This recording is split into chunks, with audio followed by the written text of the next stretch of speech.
من یه باگ خیلی عجیب داخل گیم پیدا کردم که خیلی عجیبه واقعا. الان اگر که نگاه بکنید من یه پارت جدید ساختم. پارتم کاملا نوعه، هیچ زیادی هم داخلش ندارم. الان وقتی که ما میایم داخل کوستیبل، داخل اسپیشال وایس، ببینیم که این ماموریت واسه من قفله دیگه، چون که جورنالای هیچ کدوم از شاینا رو نخوندم.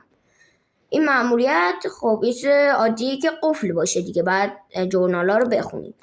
حالا وقتی که ما میایم اینجا و میریم فقط جورنالای یه شراینو میخونیم، یه اتفاق عجیب میفته که حالا الان بهتون نمیگم، میذارم که بریم جورنالا رو بخونیم بعدش بهتون بگم چه اتفاق میفته.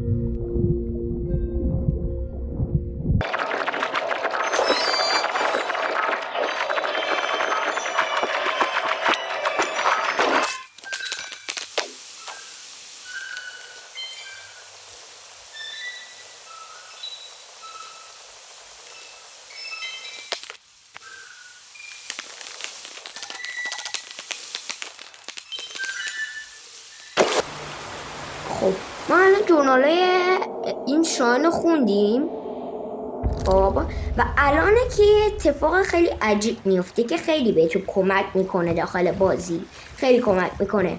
الان وقتی که ما میایم اینجا داخل اسپیشال وایس میبینیم که این ماموریت واسه من باز شده فقط با خوندن جورنالای یه شراین.